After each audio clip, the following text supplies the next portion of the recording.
So hello guys, my name is Bhavna Durgesh Muhuture. I am here with the most awaited video about the NIPER counseling with our one and only Mr. Akash Verma sir.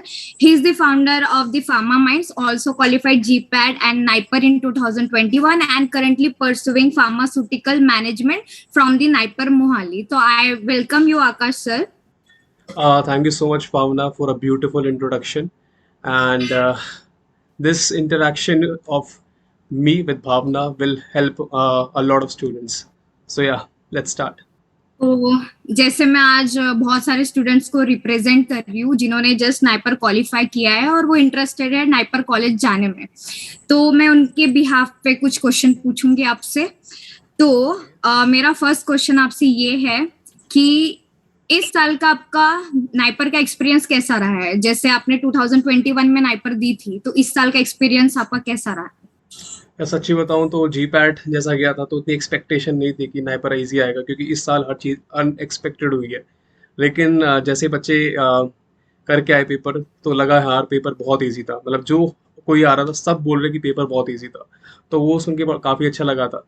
Comparatively जो हमारा जो 2021 में था, तो वैसे मैंने GPAT NIPER qualified करा हुआ है, जैसे अपना आपने आपको पता है। तो लास्ट ईयर इतना इतना ईजी नहीं था, इस साल कुछ ज़्यादा ईजी आ गया। तो that is a great thing और काफ़ी बच्चे खुश थे, तो मुझे ये चीज़ बहुत अच्छी लगी।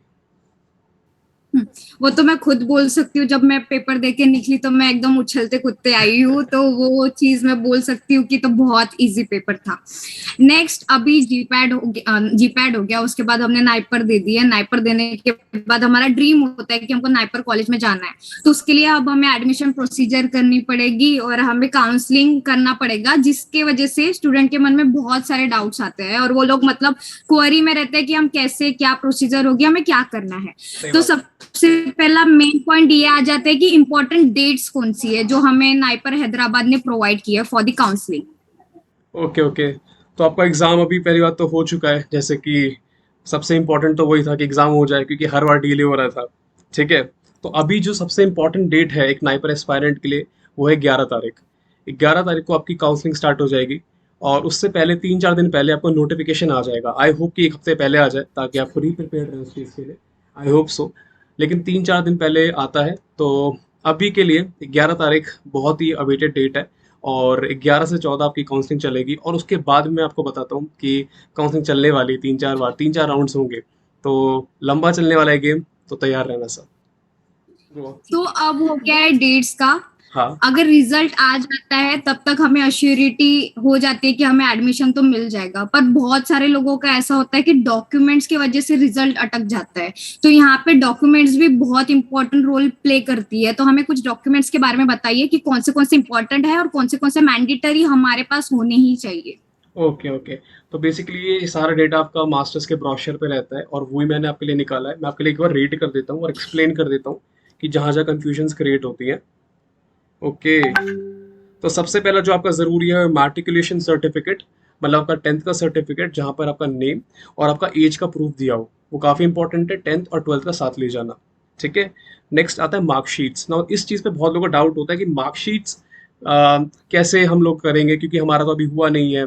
तो बेसिकली जहाँ तक आपका हुआ है, मतलब रिजल्ट आया हुआ है, आपको एक काम करना है। अगर कोई ड्रॉपर है तो उसके पास होगा रिजल्ट, तो दैट्स नॉट अ प्रॉब्लम, वहाँ पे वो काम चल जाएगा। लेकिन अगर आपके पास अभी रिजल्ट नहीं आया है, तो आपको अपने कॉलेज जाना है, रजिस्ट्रार के पास, और वहाँ की जो कॉलेज की आपकी ईमेल आईडी होती है ना, वहाँ से ईमेल करा देना है। तो ये सेमेस्टर्स का ये ऐसे फंडा क्लियर हो जाएगा वहाँ से।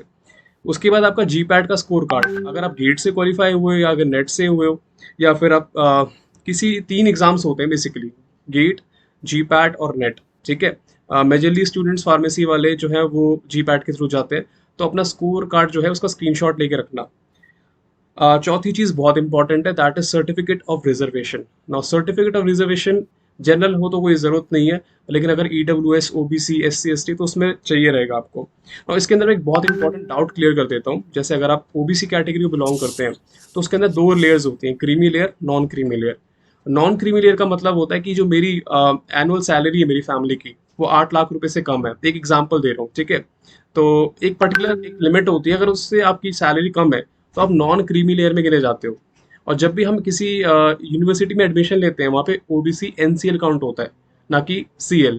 तो मेक श्योर करना जब आप सर्टिफिकेट बनवाओगे ना ओबीसी का, तो वहाँ पे एनसीएल लिखा हो, नॉन क्रीमी लेयर, ठीक है। और साथ साथ आपका जो सर्टिफिकेट है वो सेंट्रल होना चाहिए। क्यों? क्योंकि हमारी जो नाइपर है ना वो नेशनल इंस्टीट्यूट है, तो आपको वहाँ सेंट्रल सर्टिफिकेट चाहिए ही चाहिए। नेक्स्ट आता है सर्टिफिकेट ऑफ डिसेबिलिटी। तो जिसको डिसेबिलिटी है आपको वो सर्टिफिकेट वहाँ लाना पड़ेगा एज अ प्रूफ। और self attested copy of Aadhaar card, मतलब कि आपको जो आधार कार्ड है उसकी फोटो कॉपी करानी है और उस पर साइन करना है, दैट्स इट। इसका कुछ ज़्यादा मतलब है नहीं। और उसके बाद स्पॉन्सरशिप सर्टिफिकेट, अगर कोई स्पॉन्सर्ड है किसी ऑर्गेनाइजेशन से या गवर्नमेंट से, कोई स्टूडेंट स्पॉन्सर्ड है तो उसको वो स्पॉन्सरशिप सर्टिफिकेट चाहिए रहेगा, दैट्स इट। तो ये रिक्वायरमेंट्स होती हैं। और इसके अलावा कुछ एनेक्जर्स होते हैं, मैं आपको बता देता हूँ। ओके, तो बेसिकली काफ़ी सारे एनेक्शर्स दिए हुए हैं, लेकिन इसमें से सबसे इंपॉर्टेंट आपके लिए 4 होते हैं। पहला एनेक्शर होता है जिसके अंदर आपका मेडिकल सर्टिफिकेट आता है। अब यहाँ पे इंपॉर्टेंट पॉइंट है कि मेडिकल सर्टिफिकेट आपको साइन किससे कराना है। तो गवर्नमेंट हॉस्पिटल्स के अंदर जो मेडिकल एडवाइजर्स होते हैं, गवर्नमेंट हॉस्पिटल्स, आई रिपीट, आपको उनसे ही कराना है, ठीक है। तो ये चीज़ याद रखना। और इसका एफिडेविट बनाने की कोई ज़रूरत नहीं है। 4 एनेक्शर्स मैं बता रहा हूँ, 1, 3, 4 और 8। इसमें से आपको 1 की बनाने की ज़रूरत नहीं है। नेक्स्ट आता है आपका 3 जो है वो रैगिंग वाला है, और इसका आपको एफिडेविट बनवाना पड़ेगा। और इसके लिए आपको जो रिक्वायरमेंट पड़ेगी, बेसिकली पड़ने वाली है, वो कम से कम 50 रुपये का एक नॉन जुडिशियल स्टैम्प आता है, ठीक है। वो नोटरी बोल सकते हैं, नोटरी कर दो। वो आपको जाना पड़ेगा एक ऑथराइज लॉयर के पास। ऐसा ज़रूरी नहीं कि कोर्ट जाना है, आपको एक ऑथराइज लॉयर के पास जाना है, ठीक है। वो आपकी नोटरी कर देगा। मेक श्योर कि आप जो पेपर लेते हो ना वो 50 रुपये का हो, 50 से ऊपर का भी हो सकता है, ठीक है। नेक्स्ट आता है एनेक्जर 4, जो कि आपके पेरेंट्स फिल करेंगे, साइन करेंगे उस पर। उसकी भी आपको एफिडेविट कराने की जरूरत नहीं है। और लास्ट में आता है एनेक्जर 8, मतलब दैट्स वेरी इंपॉर्टेंट। मैं इसका भी आपको क्लैरिफाई कर देता हूँ। और तो मैं जो डेटा दे रहा हूँ मैं ड्राइव के थ्रू लिंक डाल दूंगा, आपको सारा डेटा वहाँ मिल जाएगा। और ये सारा डेटा आपको नाइपर की वेबसाइट पे भी मिल जाएगा, नाइपर हैदराबाद की। तो एनेक्जर 8 क्या कहता है? ओके, एनेक्जर 8 बेसिकली ये कहता है कि आप जो भी इंफॉर्मेशन प्रोवाइड करा रहे हो, जो भी आप इंफॉर्मेशन प्रोवाइड करा रहे हो, अगर आप बीच में छोड़ देते हो, और जो आपको स्कॉलरशिप मिलने वाली है जी 12,400 रुपये, ठीक है, अगर आप बीच में छोड़ देते हो तो आपको वापस करना पड़ेगा, ठीक है। तो एनेक्सर 4 डिस्कस करें मैंने, first, third, fourth and eighth. इसमें third and eighth, I repeat, third and eighth आपको एफिडेविट कराना है 50 रुपये के जुडिशियल स्टैम्प पेपर पे, नॉन जुडिशियल सॉरी। और ये होगा ऑथराइज लॉयर के द्वारा, ठीक है। और बाकी जो 2 है, फर्स्ट एंड फोर्थ, आप उसका प्रिंट आउट ले लो, सिंपल सा। तो ये सारे डॉक्यूमेंट्स रहते हैं भावना, ठीक है। तो अगर किसी को समझ नहीं आया तो स्लो करके देख लेना, आपको क्लैरिफाई हो जाएगा। तो ठीक है, डॉक्यूमेंट्स का आ गया। जैसे आपने बोला कि कास्ट सर्टिफिकेट हमारे लिए बहुत ज्यादा इंपॉर्टेंट है, क्योंकि कास्ट और कैटेगरी बेस पे हमें एडमिशन मिलने वाला है। उसमें ही एनसीएल और सीएल वाला जो कॉन्सेप्ट आपने बताया है वो तो मुझे तो बहुत अच्छे से समझ गया। अभी आता है जैसे डॉक्यूमेंट्स हो गया, अभी प्रोसीजर कैसी होनी है अभी थोड़ा क्लियर नहीं है कि वो लोग फिजिकली बुलाएंगे या फिर ऑनलाइन लेंगे। What was your experience at your time? Okay, so that's a interesting question.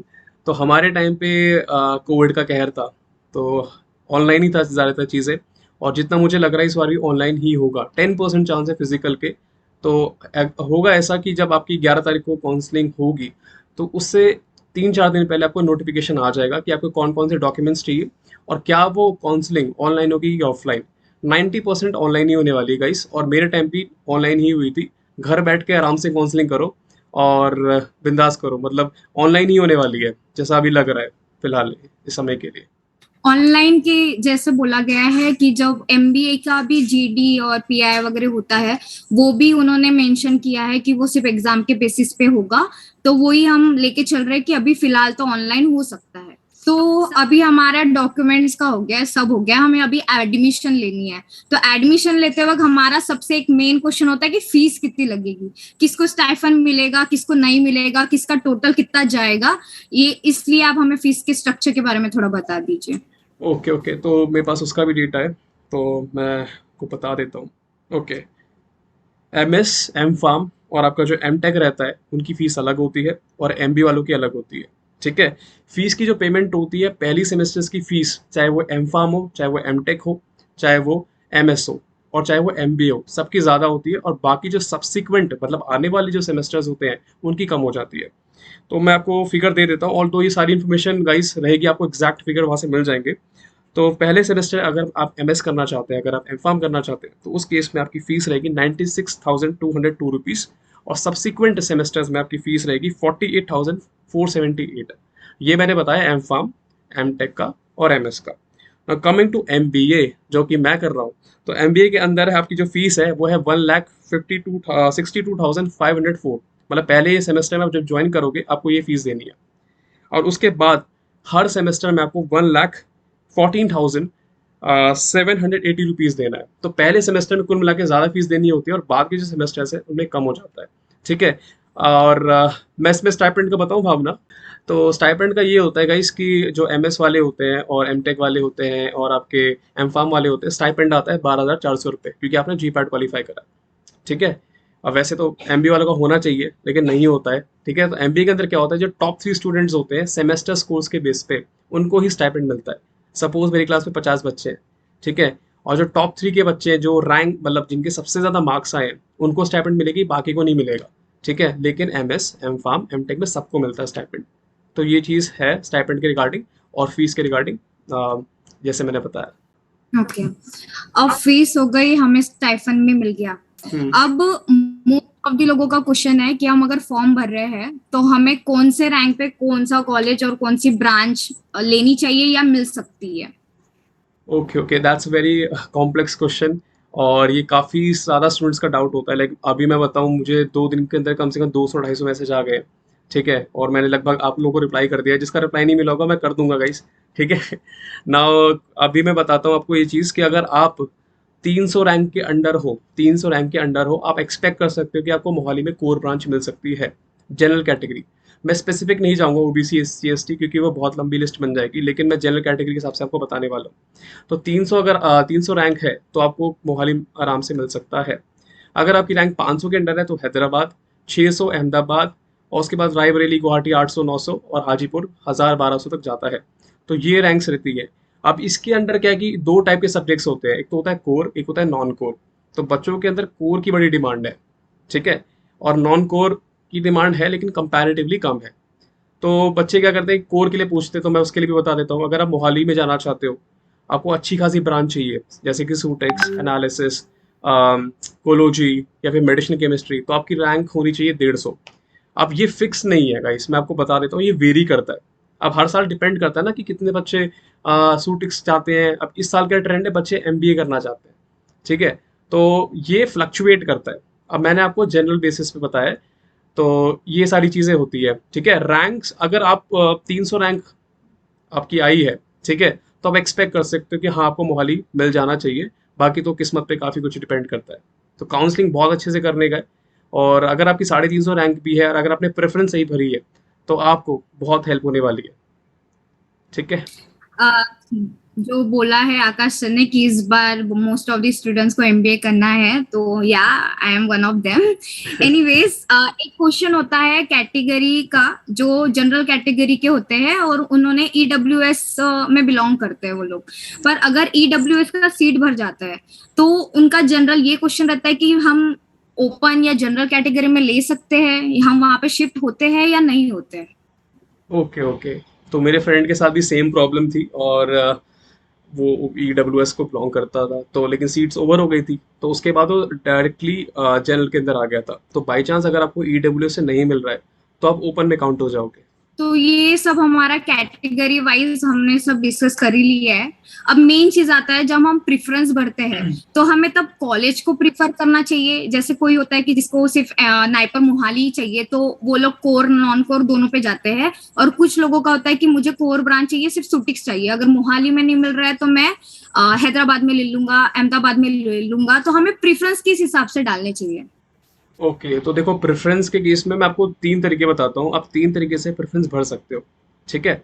तो पहला केस है कि अगर आप डेस्परेटली चाहते हो कि आपको मोहाली ही मिले, तो आप क्या करोगे, मोहाली की सारी ब्रांचेस भर दोगे, ranging from pharmaceutics to biotechnology या एमबीए, सारी भर दोगे। उसमें भी आप प्रेफ़रेंस ऊपर-नीचे कर सकते हो कि यार हाँ, मुझे फार्मास्यूटिक्स पसंद है तो मैं पहले वो रखूँगा, फिर कोलोजी बाद में रखूँगा, या मुझे कोलोजी पसंद है पहले तो मैं कोलोजी पहले रखूँगा। उसके बाद मैं हैदराबाद पे आऊँगा, फिर अहमदाबाद, फिर रायबरेली, गुवाहाटी, कोलकाता, हाजीपुर। पहला तरीका ये होता है। दूसरा तरीका होता है कि काफ़ी सारे बच्चों में टॉप 3 का बहुत क्रेज़ होता है। टॉप 3 बोले तो सासनगर that is Mohali, Hyderabad and Ahmedabad. तो उस तरीके अगर आप वैसा सोच रहे हैं तो आप इस तरह से कर सकते हैं। सपोज कि मुझे सूटिक्स पसंद है बहुत ज़्यादा, ठीक है, तो मैं सूटिक्स का क्या करूंगा, मोहाली सूटिक्स, ऐसी मेरी प्रेफरेंस रहने वाली है। मोहाली सूटिक्स, हैदराबाद सूटिक्स, अहमदाबाद सूटिक्स, मेरी फिर प्रेफरेंस है कोलोजी। फिर मैं भरूंगा मोहाली कोलोजी, हैदराबाद कोलोजी, अहमदाबाद कोलोजी। फिर मेरी तीसरी प्रेफरेंस है मेरी एमबीए, तो मोहाली एमबीए और हैदराबाद एमबीए और अहमदाबाद एमबीए। तो ये आपका दूसरा तरीका हो गया। और तीसरा तरीका ये होता है कि आप मिक्स करके भी भर सकते हो। कि कुछ बच्चे होते हैं यार, वो सोचते हैं कि यार हम मॉडिफाई कर लें, मतलब हम मोहाली भी चला लेंगे, हम हैदराबाद भी चला लेंगे, और बीच में कुछ अलग सी ब्रांच होती है। जैसे काफ़ी बच्चों को मेडिकल डिवाइस में इंटरेस्ट है तो वो बीच में डाल सकते हैं मेडिकल डिवाइस, या फिर बायोटेक्नोलॉजी में इंटरेस्ट है उन्हें, तो एक स्पेसिफिक ऑर्डर होता है कि बच्चे सूटिक्स के लिए, एनालिसिस के लिए, कोलोजी के लिए ज़्यादा जाते हैं। लेकिन कुछ बच्चों का स्पेशल इंटरेस्ट भी होता है, मेडिकल डिवाइस है, बायोटेक्नोलॉजी है, एमबीए तो है ही जो अभी काफ़ी ट्रेंडिंग चल रहा है। तो इस 3 तरीके से आप प्रेफ़रेंस भर सकते हो, ठीक है? तो मैं एक बार रिपीट कर देता हूँ क्लैरिफ़िकेशन के लिए। अगर आपको मोहाली चाहिए, तो मोहाली की सारी ब्रांच भर दो, फिर हैदराबाद पे आ जाओ, है ना? उसके बाद फिर अहमदाबाद पे आ जाओ। दूसरा तरीका है कि आप, या तो दूसरा तरीका हो सकता है कि आपको टॉप 3 चाहिए, तो आप पहले मोहाली का भर दो कि मुझे सूटिक्स चाहिए मोहाली में, फिर हैदराबाद में, फिर अहमदाबाद में। उसके बाद फिर मुझे चाहिए, क्या नाम है, हैदराबाद में। अब काफ़ी बच्चे ना हैदराबाद और अहमदाबाद में भी कन्फ्यूज़ रहते हैं। कुछ बच्चे अहमदाबाद प्रेफर करते हैं, तो ये आपके ऊपर डिपेंड करता है कि आप क्या प्रेफर करते हो या फिर आपके घर के पास क्या पड़ता है। तो ऑर्डर इस हिसाब से होना चाहिए। एंड कल मैं एक सेशन लेने वाला हूँ, संडे मतलब टुमारो रात को 9 बजे के करीब, जहाँ पे मैं प्रेफरेंस भरना बताऊंगा। तो जो चीज़ मैंने अभी यहाँ बताई है, मैं थोड़ा हल्का सा डिटेल में और बताने वाला हूँ कल के सेशन में। तो अगर आप ज्वाइन करना चाहते हैं, मैं लिंक डाल दूंगा। एक Bhavna, will you please put the link there? Yeah sure sure. Okay तो ओके। हाँ, ये तो हमारे क्वेश्चंस हो गए most of the. If viewers को मतलब और क्वेश्चन होंगे, कुछ डाउट होगा, तो आप कमेंट सेक्शन में डाल सकते हो। We will try our best कि हम आपका क्वेरी सॉल्व कर सके। सेकेंड, आकाश सर, मैं आपसे ये पूछना चाहती हूँ कि लास्ट ईयर आपने बहुत सारे स्टूडेंट्स को गाइड किया था रिगार्डिंग जीपैट एंड नाइपर। तो इस साल आपका क्या प्लान है, मतलब आप क्या सोच रहे हो, आप कैसे गाइड करोगे? Okay okay. So first of all I am really excited to tell कि हमारे 60 प्लस स्टूडेंट्स क्वालिफाई हुए। हमने मॉक टेस्ट सीरीज करा पिछले साल, लाइव सेशंस करा, लगभग 50 से 60 लाइव सेशंस हुए पूरे साल। मॉक टेस्ट सीरीज करी, और अभी नाइपर में काफ़ी सारे स्टूडेंट्स क्वालिफाई हुए विद, हमारी टॉप रैंकिंग थी 19 नाइपर में, और जी पैट में हमारी टॉप रैंकिंग थी 13, ठीक है, अपूर्वा मिर्चे। तो I am very excited to tell you guys. और इस साल हमारा प्लान है कि हम अपना कोर्स लॉन्च कर रहे हैं जहाँ पर हम डेडिकेटली आपको पढ़ाने वाले हैं, ठीक है। जुलाई से क्लासेस स्टार्ट हो जाएंगी टिल जी पैट 2023, जब भी उसकी एंड डेट होती है, जब भी होती है वो कोर्स तब तक चलेगा। और मतलब हम एक स्टेप ऊपर ले रहे हैं अब। पहले हमने लाइव सेशन करे, पहले फिर उसके बाद हमने मॉक टेस्ट करे, अब हम पढ़ाने वाले हैं प्रॉपर, ठीक है। तो जो भी एक्साइटेड है, you can connect with us, और काफ़ी मज़ा आएगा, बिकॉज जो सारे ट्यूटर्स हैं वो टॉप यूनिवर्सिटीज़ के हैं। I belong to NIPER Mohali, and I am like, अभी क्या है कि वी हैव कोलोजी teacher from NIPER Mohali, we have analysis teacher from NIPER Mohali. तो सारे सारे टीचर हैं, and I am really excited to tell कि like Bhavna is also coming to NIPER Mohali, and we have Apurva ma'am who is also coming to NIPER Mohali. So a team of specialized and highly quality teachers will be there. तो काफ़ी मज़ा आने वाला है। If you're really interested, you can join us. तो yeah, this year we are leveling up with a Sankalp batch. So thank you so much Akash sir. मेरे लिए तो ये सेशन बहुत ज्यादा हेल्पफुल रहा है, क्योंकि मुझे बहुत डाउट्स है regarding the NIPER counselling. If आपको कोई क्वेरी फिर से बची हो या आपको डाउट्स हो, you can put in the comment box, और you can take our WhatsApp number, you can WhatsApp your query. We will try our best to solve your problems. If you found this video helpful, you can share with your mates which are going for the NIPER counseling. और guys मैं एक चीज़ बोलना चाहता हूँ कि अभी हम लोग संकल्प बैच लॉन्च कर रहे हैं, और आई जस्ट फील दैट कि लर्निंग की कोई स्टेज नहीं होती। तो if you are in first year, second year, हालांकि फर्स्ट ईयर थोड़ा टफ बनेगा, आई एग्री, लेकिन अगर सेकंड ईयर में हो, थर्ड ईयर में हो, फोर्थ ईयर में हो, then you can check out the description box and contact us, and the course will be launching from July 8.